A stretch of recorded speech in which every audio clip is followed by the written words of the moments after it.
네, 오늘 함께 나누실 말씀은 마태복음 1장입니다. 마태복음 1장 1절부터 2절, 2절만 보겠습니다. 마태복음 1장 1절과 2절입니다. 우리 한 목소리로 함께 읽겠습니다. 아브라함과 다윗의 종 예수 그리스도의 이름으로 아브라함은 이삭을 낳고 이삭이 야곱을 낳고 야곱은 유다와 그의 형제들을 낳고. 아멘. 한 번 더 기도하겠습니다. 대신에 오늘도 부조한 주을 세워주신 주님, 주님의 명령에 순종하여 말씀을 들고 섰습니다. 성령이시여 종의 입술을 성령의 불로 정결케 하사 하나님의 말씀만 온전히 선포될 수 있게 주옵소서. 감사드렸고 예수님 이름으로 기도합니다.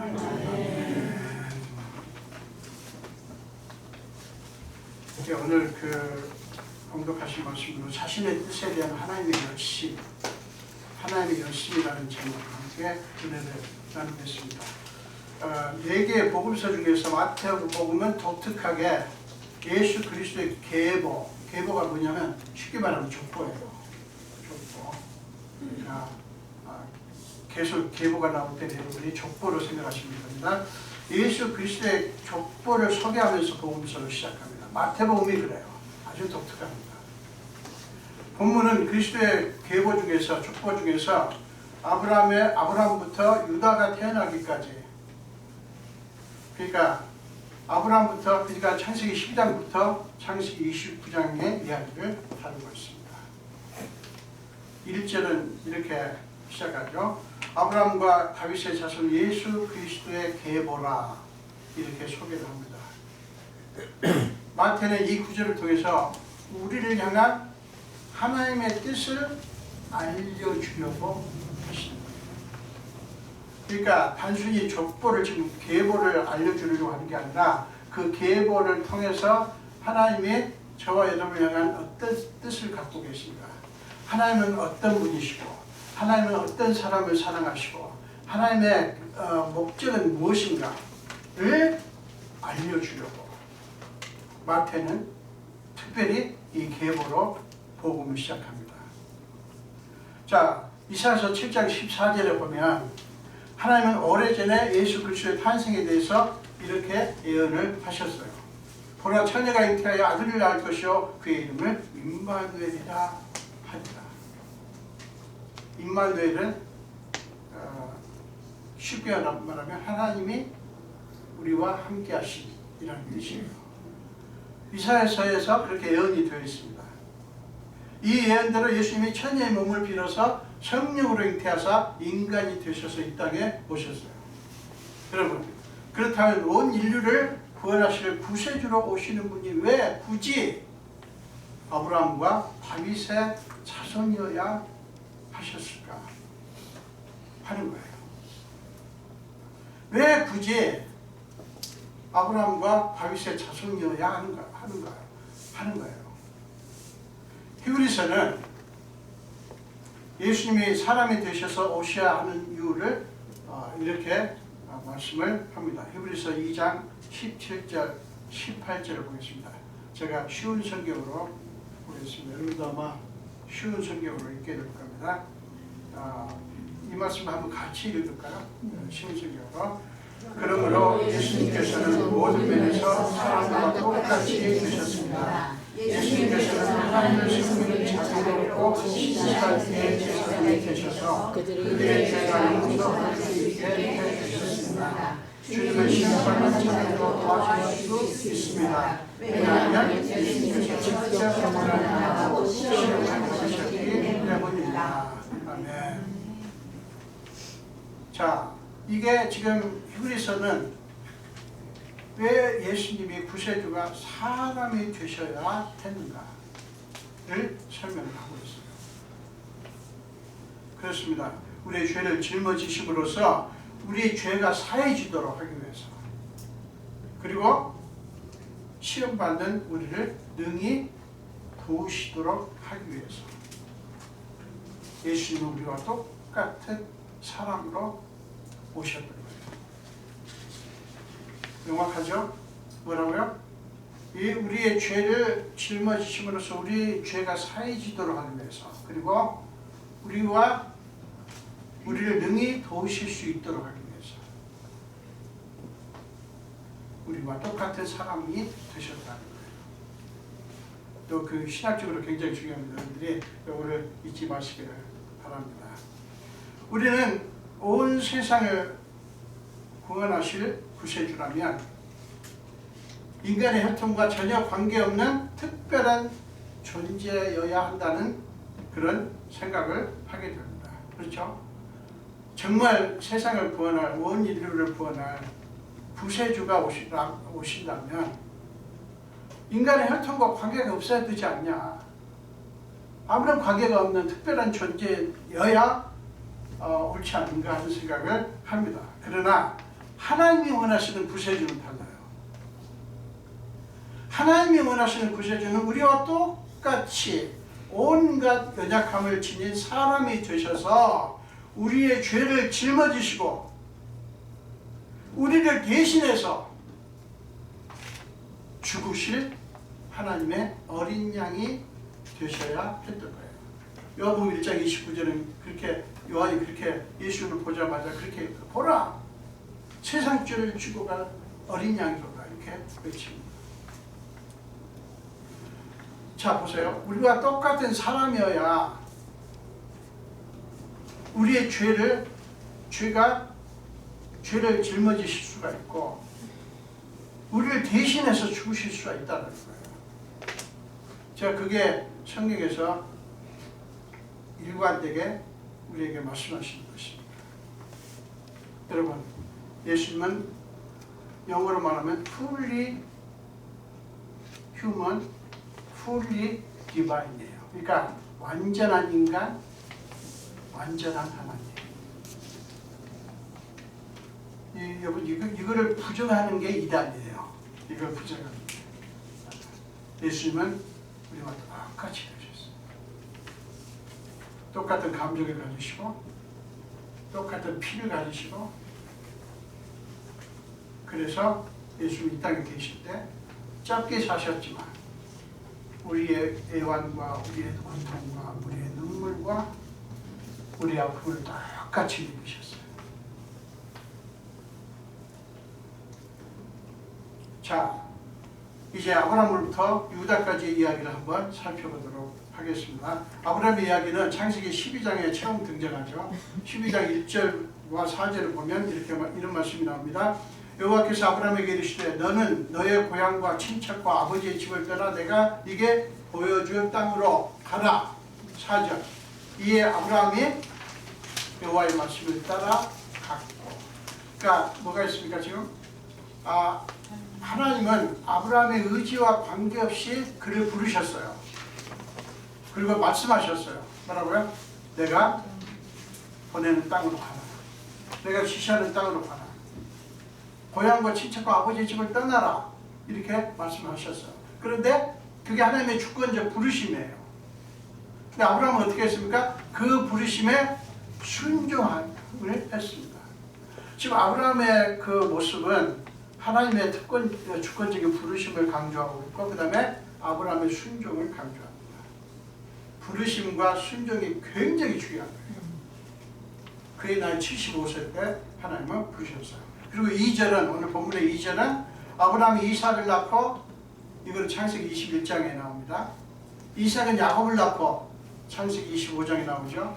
야곱은 유다와 그의 형제들을 낳고 창세기 29장으로 이렇게 이야기가 이어집니다. 그러니까 아브라함이 이삭을 낳는 이야기부터 야곱은 그 유다와 그의 형제들 낳는 이야기까지 굉장히 시간도 오래 걸렸고 성경은 건너뜁니다. 아브라함 부를 때 12장에서 부르신 게 나오죠. 그 다음에 이삭은 21절, 야곱은 25장, 이삭은 21장, 야곱은 25장, 그리고 유다와 형제들 낳는 것이 29장. 굉장히 건너뜁니다. 여러분, 특히 아브라함이 이삭을 낳는 이야기에는 특징이 하나 있어요. 그게 뭔지 아세요? 인간적으로는 견디기 힘든 오랫동안의 기다림과 아브라함의 실패의 이야기가 담겨 있습니다. 아브라함은 하나님의 부르심을 따라 가나안 땅으로 갔지만 무려 25년이 지나서야 하나님이 약속하신 이삭을 얻습니다. 그런데 그게 아무 문제 없이 자연스럽게 그렇게 된 게 아니었어요. 아들을 주신다는 하나님의 약속을 기다리는 동안에 아브라함은 심각한 실수를 합니다. 하나님으로부터 약속을 받았지만 아무리 기다려도 소식이 없으니까, 약속이 이루어지지 않으니까 그의 아내 사라가 제안한 대로 아내의 여종 하갈을 통해서 아들을 얻습니다. 그게 창세기 16장에 나와요. 하나님의 약속을 받았어요. 그리고 또 하나님은 몇 번 임하셔가지고 약속을 다시 이렇게 상기시키셨습니다. 그런데 맨날 하나님 말씀만 있지 실제로 뭐가 일어나지 않으니까 여러분 기다리는 것처럼 힘든 게 없습니다. 여러분 기다려 보셨죠? 기다리는 것처럼 힘든 게 없어요. 오늘날 시간은 굉장히 빠릅니다. 근데 고대 시대 시간은 엄청 깁니다. 오래 걸립니다. 아니 똑같은 시간인데 그래요. 그때 1년과 올해 우리가 지금 살고 있는 현대 1년이 다를 거예요. 여러분 우리는 아브라함의 이 실수를 참 이해를 할 수밖에 없어요. 25년 동안 아무 조짐이 없을 거예요. 물론 이제 하갈을 통해서 아들을 낳는 경우는 이제 훨씬 그 전에 일어났지만 아브라함이 86세 때 그 일이 일어났습니다. 여러분 이게 뭡니까? 아브라함은 하나님의 약속을 기다리지 못한 거예요. 하나님의 약속의 말씀을 믿지 못한 것이고요. 결국 순종하지 못한 거, 안 한 거예요. 순종 안 한 거예요.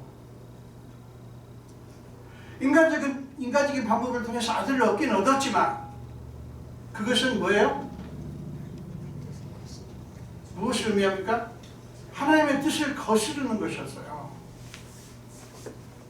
따라서 그 아이는 불순종의 씨앗이었고 하나님의 약속을 위험에 빠뜨리는 아이였어요.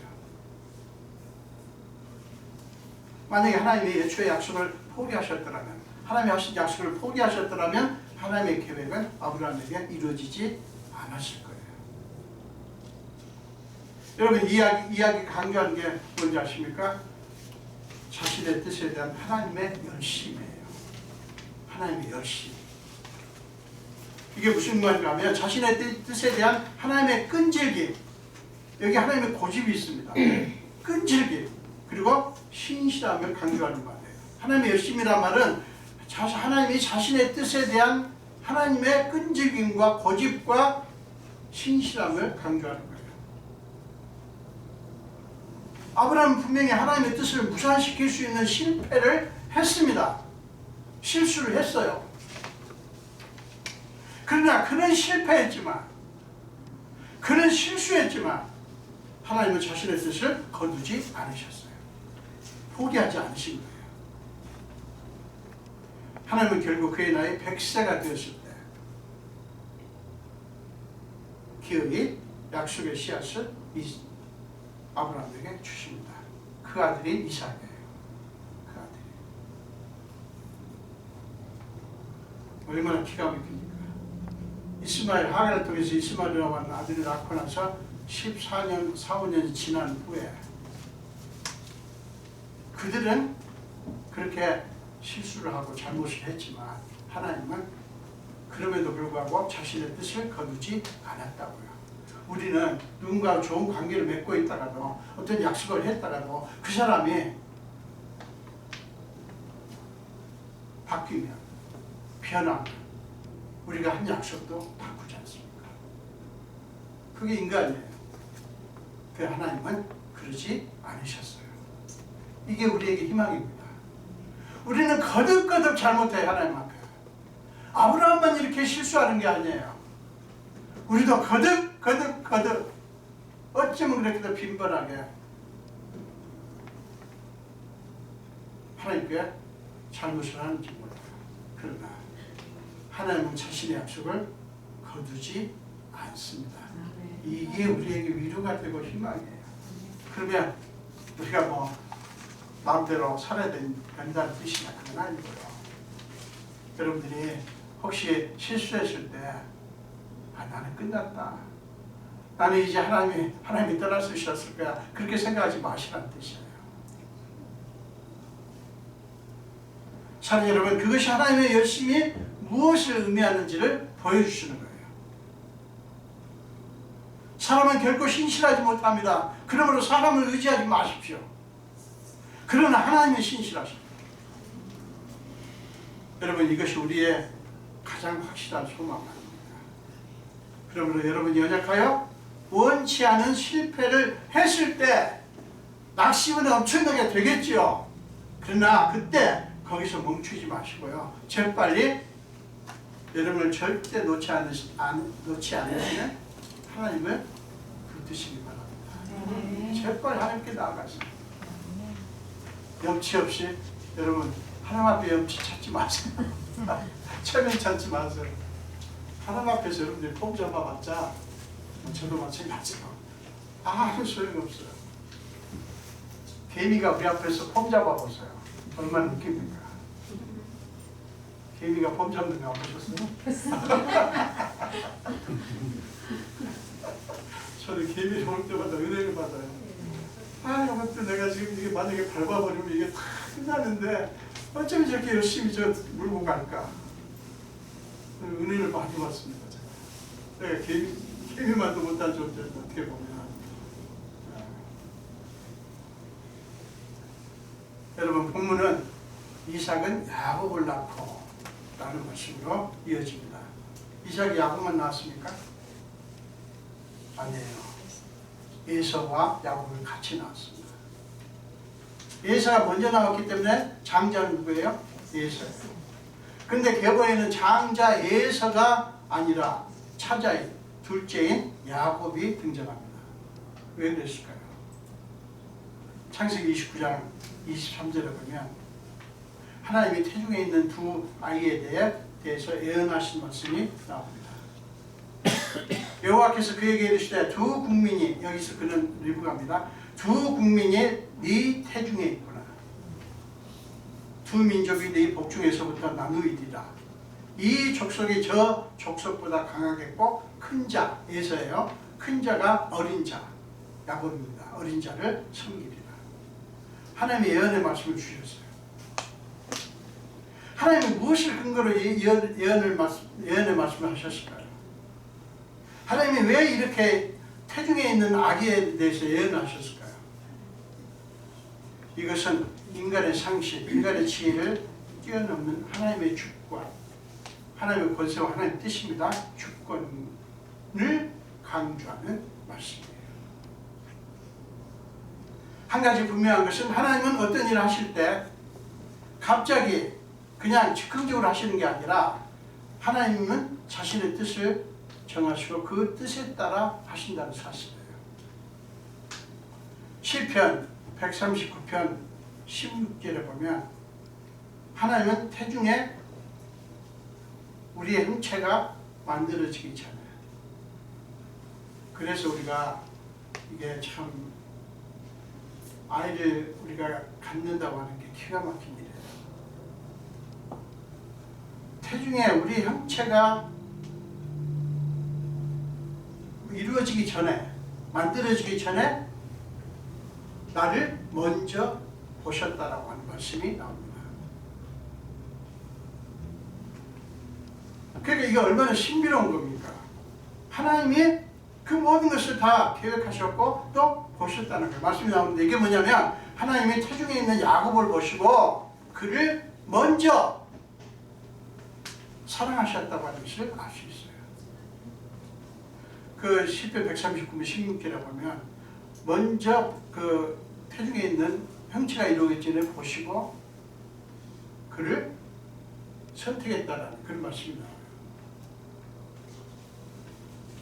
그러니까 야곱과의 이거를 적용을 해보자면 하나님은 야곱과 에서가 태중에서 형체가 만들어지는데 하나님은 야곱을 보셨다는 보시고 사랑하셨다는 거예요. 그럼 그것도 또 이상하죠. 그것도 이상하죠. 어떻게 그러실 수 있을까? 아니 예수는 그럼 왜 사랑 안 하셨다는 뜻이고 왜 예수가 아니라 야곱을 선택을 하셨는가 하는 거예요. 그것도 이상하지 않습니까? 우리는 여기서 하나님이 왜 그러셨어요? 뭐를 근거로 하셨어요? 우리가 천국 가면 아마 단번에 알게 되겠죠. 여기 하나님의 주권이 있다고요. 하나님은 우리가 알지 못하는 게 있어요. 여러분 자식을 낳아보면 다 달라요. 어쩌면 이렇게 다른지 몰라요. 아니 같은 엄마 같은 아빠 사이에서 나왔는데도 우리도 6남매인데 다 달라요. 얼굴도 다르고 성격도 다르고 다 다릅니다. 근데 태중에서 형체가 이루어질 때 거기서 발생하는 어떤 현상을 주님은 다 보신다는 거예요. 보시고 하나님은 편견을 가지고 얘는 얄미워, 얘는 이뻐 이게 아니고 하나님 보실 때 마음을 줄 아이가 마음을 주고 싶은 아이가 야곱이었던 거예요. 그러면 야곱에게 그 마음이 있었던 거예요. 그러니까 하나님 보실 때 야곱에게서 하나님을 순종하고 사랑할 수 있는 어떤 요소가 있는 것을 보신 거예요. 이게 지금 이렇게 제가 원고에 없는 것을 왜 설명을 드리냐면 굉장히 어려운 얘기라서 그래요. 근데 시편 139편을 여러분들이 집에 가셔서 전부를 읽어보시는데 특별히 20절까지 한번 쭉 읽어보시기 바랍니다. 굉장히 중요한 성경 구절이에요. 여러분 하나님은 인간의 조건을 뛰어넘어서 그렇게 은혜를 베푸십니다. 그러니까 인간의 조건이 아니에요. 야곱에게 우리가 생각하는 그런 조건이 있었기 때문에 하나님이 야곱을 사랑하셨다, 야곱을 선택하셨다가 아니에요. 하나님 보실 때 보신 어떤 무엇 때문이에요. 그거를 잊지 마시기 바랍니다. 차라리 여러분 잊지 마십시오. 우리가 예수를 믿고 하나님의 자녀가 된 그때부터 우리는 하나님의 주권과 섭리 안에 있는 존재가 되었어요. 우리가 예수를 믿을 때 그때부터 우리는 뭐가 됐다고요? 하나님의 주권과 섭리 안에 있는 존재가 되었다고요. 이게 무슨 얘기냐면 하나님의 은혜 안에 들어있다는 뜻이에요. 자, 따라서 하십시오. 나는 하나님의 은혜 안에 있다. 여러분 예수를 믿었다고 하는 것은 그런 단순한 게 아니에요. 여러분들이 하나님의 주권과 섭리 안에 들어왔다는 얘기고 그것은 하나님의 안에 은혜 안에 있다는 뜻이에요. 여러분 힘들고 어려울 때든지 언제든지 나는 하나님의 은혜 안에 있다. 내가 이래봬도 하나님의 은혜 안에 있다. 사람들이 나를 어떻게 하든 간에 내가 나 자신을 어떻게 생각하든 간에 나는 하나님의 은혜 안에 있다. 이걸 여러분 항상 잊지 마십시오. 그리고 힘들 때, 낙심이 될 때 그래도 나는 하나님의 은혜 안에 있다. 이거 외치는 게 얼마나 중요한 줄 아십니까? 하나님의 주권과 섭리 안에 있다는 뜻은요, 하나님은 우리를 놓지 않는다는 뜻이에요. 하나님은 우리를 잊어버리지 않는다는 뜻이에요. 하나님 우리를 붙들고 있다는 뜻이에요. 부모는 자식을 놓을 수가 있어요. 아무리 사랑스러워도. 그러나 하나님은 놓지 못하셔요. 그렇기 때문에 여러분 이게 무엇을 의미하냐면 우리를 올가매던 인간이 만든 모든 조건들은 이제 저와 여러분을 지배할 수 없어요. 이 세상의 모든 조건들은 저와 여러분을 지배 못합니다. 사람이 만든 조건들이에요. 이런 사람은 좋은 사람, 저런 사람은 나쁜 사람, 이런 사람은 사랑받을 사람, 저런 사람은 사랑받지 못할 사람, 이런 사람은 쓸모있는 사람, 저런 사람은 쓸모없는 사람. 세상에서 정해놓은 조건들이 있어요. 기준들이 있어요. 하나님의 은혜 안에 있다는 얘기는 그것들이 우리를 지배하지 못해요. 그럼 뭐가 지배하는 줄 아십니까? 은혜 베풀 자에게 은혜를 베풀고 긍휼히 여길 자에게 긍휼을 베푸시는 하나님의 뜻이 우리를 지배합니다. 아멘. 여러분, 인간에게 지배되지 마십시오. 인간에게. 근데 이 세상 살다 보면 참 대부분 남편들이 아내를 지배하는 경우가 많고, 아내가 남편을 지배하는 경우도 있겠죠. 부모가 자식을 지배하고, 상사가 부하를 지배하고, 고용주가 고용인들을 지배하고, 얼마나 치사하고 더러운 일들이 많이 일어납니까? 여러분, 세상에서 지배를 받으시더라도요, 그 지배를 하나님하고 같게 해석하지 마세요. 하나님이 절대로 저와 여러분을 지배하지 않습니다. 은혜 베풀 자에게 은혜를 베풀고 긍휼의 빗자를 긍휼히 베풀어요. 긍휼을 베푸십니다.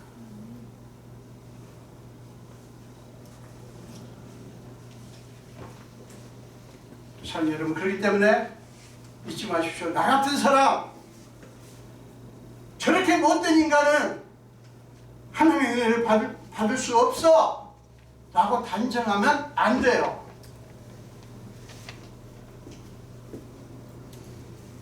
아무 느낌이 없어요.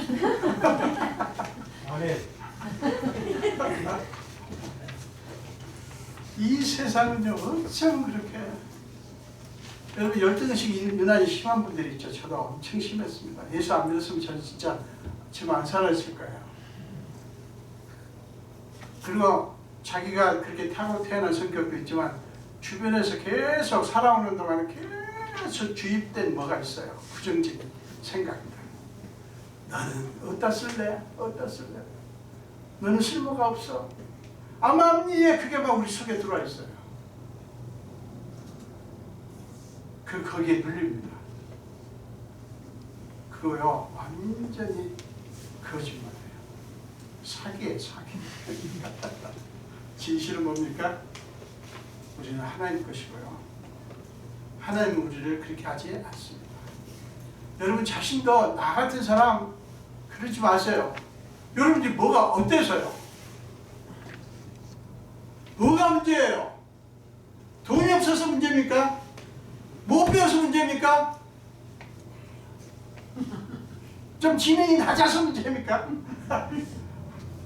아이, 우리 형제도요, 머리가 굉장히 좋은 애가 있고, 우리 막내는 뭐 천재입니다.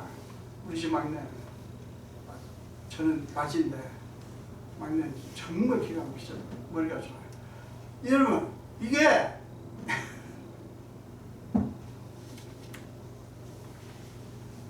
자, 여기 계신 분 중에 나는 왜 이 모양인가 생각하십니까? 뭐가 어때서요?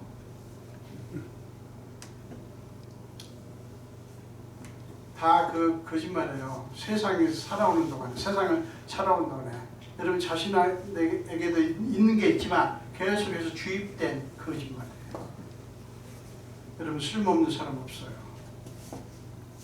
필요 없는 사람 없습니다. 왜냐하면 하나님이 그 안에 계셔요. 아멘. 단정하지 마십시오. 절대로. 저런 사람은 필요 없어. 그러지 마세요. 교회도 그렇습니다. 어떤 사람은 굉장히 많은 일들을 하시고 교회에 정말 없어서는 안 될 정말 그런 분들이 있어요. 근데 어떤 분들은 또 교회에서 그냥 저 사람 왜 교회에 오는 거야 하시는 분들도 있을 수 있어요. 근데 다 필요합니다. 다 필요해요. 무시하지 마세요. 자, 여러분 야곱의 이야기보다 하나님의 주권과 섭리를 극적으로 보여주는 이야기는 아마 없을 거예요. 지금 우리가 야곱 얘기를 하고 있죠. 야곱이 유다를 낳는 이야기에도 하나님의 주권과 섭리가 돋보입니다. 자, 유다의 출생 이야기는 창세기 29장에 나옵니다. 저기 나오는데 그 배경은 창세기 29장 16절부터 30절에 기록이 되어 있어요. 야곱이 자기 형을 속이고 형의 보복이 두려워서 하란의 외삼촌 집으로 피신을 하지 않습니까? 그때 일어난 이야기예요. 거기서 그는 하란 외삼촌의 집에서 외삼촌의 둘째 딸 라헬을 사랑하게 됩니다. 그래가지고 외삼촌에게 라헬을 아내로 달라고 하면서 외삼촌을 위해서 7년을 무상으로 봉사하겠다고 제안을 합니다. 그래 야곱은 그날만을 바라보며 7년, 왜 7년이라고 했는지 몰라요. 1년만 하지. 바보 아니에요? 근데 외삼촌이 도저히 거부할 수 없는 7년을 제시하는 거예요. 어쨌든 그날만을 바라보며 묵묵히 7년을 일한 후에 드디어 그날이 왔어요. 그러나 외삼촌은 혼인날 밤에 야곱을 굉장히 취하게 만들어가지고요. 언니 레아를 신방에 들여보냅니다. 기가 막힌 일이죠. 여러분 그 자초지를 다 얘기하자면 한 적이 없는데 결국에는 라헬도 야곱의 아내가 되지만 야곱은 다시 7년을 무상으로 섬겨야 했습니다. 영악한 야곱이 그 뛰어난 그 꾀보 재간둥이 야곱이 재간둥이라고 하면 안 되겠죠?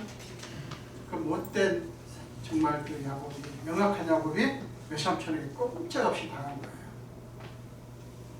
그렇게 해서 시작된 야곱과 레아의 결혼 생활이 어땠을까요? 지금 억지로 들어왔잖아요. 억지로 자기 아내가 됐는데 결혼 생활은 서러움과 한숨으로 가득한 결혼 생활이었어요. 사랑이 없으니까. 그런데 놀랍게도 야곱이 사랑한 라헬이 아니라 사랑받지 못한 레아가 임신을 하여 아들들을 낳았습니다. 성경이 이렇게 말씀합니다. 31절에서 창세기 29절 31절에서 여호와께서 레아가 사랑받지 못함을 보시고, 자 기가 막힙니다. 하나님께서 레아가 야곱에게 사랑받지 못하는 것을 보신 거예요. 보시고 그의 태를 여셨으나 라헬은 자녀가 없었더라. 라헬은 야곱의 사랑을 받았지만 아이를 낳지 못합니다. 그때부터 레아는 줄줄이 네 명의 아들을 낳았습니다. 레아는 새 아들을 낳을 때마다 뭐라고 하냐면 이제는 내 남편이 나를 사랑하리로다 라고 애타게 남편 사랑을 갈구려 했지만 남편 야곱의 사랑은 레아에게 오지 않았어요. 그러던 레아가 넷째 아들을 낳자, 넷째 아들이 누구예요? 유다예요. 낳자 지금까지와는 전혀 다른 태도를 보입니다. 35절 내가 이제는, 이게 뭔 말이에요? 지금까지는 남편의 사랑에 매달렸지만 남편의 사랑이 필요해, 사랑이 없으면 나는 못 살겠어, 이거였지만 넷째 아들 유다를 낳고 나서 뭐라고 고백합니까? 여호와를 찬송하리로다 고백하고 그의 이름을 찬송함을 뜻하는 유다라고 부릅니다. 여러분 레아는 어떤 심정으로 이 고백을 했는지 아십니까? 우리는 다윗의 고백에서 레아의 심정을 엿볼 수가 있어요. 참 시편 23편 1절입니다. 다윗은요 수많은 위험과 불안한 상황 속에서 여호와는 나의 목자라고 하는 믿음으로 그 모든 것을 이겼습니다. 그리고 뭐라고 고백합니까? 여호와는 나의 목자시니 내게 부족함이 없으리로다. 이렇게 고백을 했어요. 자, 내게 부족함이 없다는 말이 고백이 뭐냐면 그 결핍이 없다, 충분히 다 채워졌다, 이런 뜻이에요. 그러니까 여호와는 나의 목자시니 이제 나한테는 모자란 게 없다, 다 채워졌다, 이 말이에요. 자 여러분, 레아에게 바로 그런 변화가 있었던 거예요. 그런 변화. 그래서 이제는 남편의 사랑이 채워져야 내가 만족할까요가 아니라 하나님 한 분만으로 충분하다라고 고백을 하며 하나님을 찬송합니다. 그런 의미에서 유다라는 이름에는 하나님을 향한 레아의 헌신과 순종, 그리고 하나님을 향한 감사와 사랑이 담겨 있습니다. 자, 여러분, 아브라함으로부터 유다가 태어나기까지의 그 모든 이야기들은 하나님이 그 모든 것을 세밀하게 계획하시고 그 계획대로 낱낱이 이루셨다고 하는 사실을 증언합니다. 그 이야기들의 주체는 그들이 아니라 하나님이시라는 말이에요. 그들의 행위들 배후에는 하나님이 계셨고 하나님이 그들의 이야기를 이루어 가셨던 거예요. 여러분, 그 중에서 특히 우리를 놀라게 하는 이야기는 다른 게 아니라 아브라함을 향한 하나님의 뜻이에요. 아브라함이 인간적인 방법으로 아들을 얻음으로써 하나님의 뜻이 무산될 위기에 빠졌을 때 하나님이 어떻게 하셨는가는 우리는 주목할 필요가 있습니다. 하갈을 통해서 이스마엘을 낳고 14년이 지나 아브라함이 나이 100세가 되었을 때 하나님은 아브라함에게 기어이 약속의 아들을 주심으로써 하나님의 기어이 자신의 뜻을 이루셨어요. 참 여러분, 그들 아브라함과 그 아내 사라예요. 아브라함과 그의 아내는 온전하지 못했고 이런저런 실수와 실패를 거듭했지만 하나님은 그들을 버리지 않으셨던 거예요. 하나님은 그들을 향한 자신의 뜻을 포기하지 않으셨다고요. 참 여러분, 그것이 자신의 뜻에 대한 하나님의 열심을 보여준 거예요. 하나님은 스스로 그들에게 약속하셨고 하나님은 그 약속을 신실하게 이루셨습니다. 참 여러분, 우리가 예수를 믿고 하나님의 자녀가 되었다고 하는 것은 우리가 바로 그 신실하신 하나님의 손 안에 있다는 뜻이에요. 네. 자, 다시 한번 합시다. 우리는 신실하신 하나님의 손 안에 있다. 하나님의 손 안에 있다. 여러분, 잊지 마십시오. 여러분이 조건 자꾸 따지지 마세요. 나는 왜 이 모양인가? 자식들이 이래서, 누가 이래서, 남편이 이래서, 남편이 없어서, 아내가 없어서, 뭐가 없어서 그러지 마시라고요. 이래도 저래도 우리는 하나님의 손 안에 있어요. 이걸 잊지 마십시오. 그러므로 여러분 자신의 어떠함이나 여러분의 행위의 잘잘못에 자만하지도 마시고요, 좌절하지도 마십시오. 왜냐하면 하나님이 여러분을 위한 자신의 계획을 절대로 포기하지 않으시기 때문이에요. 그러므로 사는 여러분, 여러분의 삶이 어떻게 되어가는가에 따라서 이리저리 흔들리지 마시고요, 여러분의 실수와 실패를 뛰어넘어서 역사하시는 하나님을 끝까지 붙으시길 바랍니다. 아멘. 우리가 할 일은 그거예요. 낙심이 됐을 때 넘어지기도 하고 넘어져서 여기저기 다칩니다. 여러분, 그게 이 세상 삶이에요. 어쩔 수 없어요. 근데 그러나 한 가지만 잊지 말라고요. 나는 이래도, 세상은 이래도, 내 주변의 사람들은 나한테 이렇게 해를 끼쳐도 하나님 나를 절대로 버리지 않으신다. 아멘. 이 사실을 붙드시고 사실합니다. 저와 여러분 되시기를 주님의 이름으로 축원드립니다. 기도하겠습니다. 기도하기 전에 제가 여기 문구에 그렇게 썼죠. 이번 주간에 히브리서 2장 17절 18절 말씀을 암송합시다. 자, 그런 의미에서 전에 그 말고요, 우리 개역개정 성경으로 한번 보겠습니다. 히브리서 2장 17절 18절 한번 보겠습니다. 히브리서 2장 17절 18절입니다. 요걸로 암송을 하자고요. 시작. 그러므로 그가 범사에 형제들과 같이 계시기 마땅합니다. 이는 하나님이 내 자녀로 신실한 내 제사장이 되어 백성의 죄를 속량하려 하십니다. 그가 신실하다 하는 변명하셨으니 시험받는 자들의 능히 오실 수 있습니다. 아멘. 네, 기도하겠습니다. 예수님 감사합니다. 오늘도 주님의 전으로 저희를 불러주시고 하나님의 열심에 대해서 말씀을 나누게 해주셔서 감사합니다. 아버지 우리는 세상의 여러 가지 조건이나 기준에 지배를 받습니다. 그러나 우리가 예수 그리스도를 믿고 하나님의 자녀가 되었기 때문에 우리는 이제 그들의 지배가 아니라 하나님의 사랑스러운 손 안에 있음을 믿습니다. 아버지 우리가 살아가는 삶이 쉽지 않지만 끝까지 주님 나라에 가고 재림하시는 주님을 만날 그날까지 그 하나님의 은혜를 놓지 않게 하여 주옵소서. 감사드렸고 예수 이름으로 기도합니다.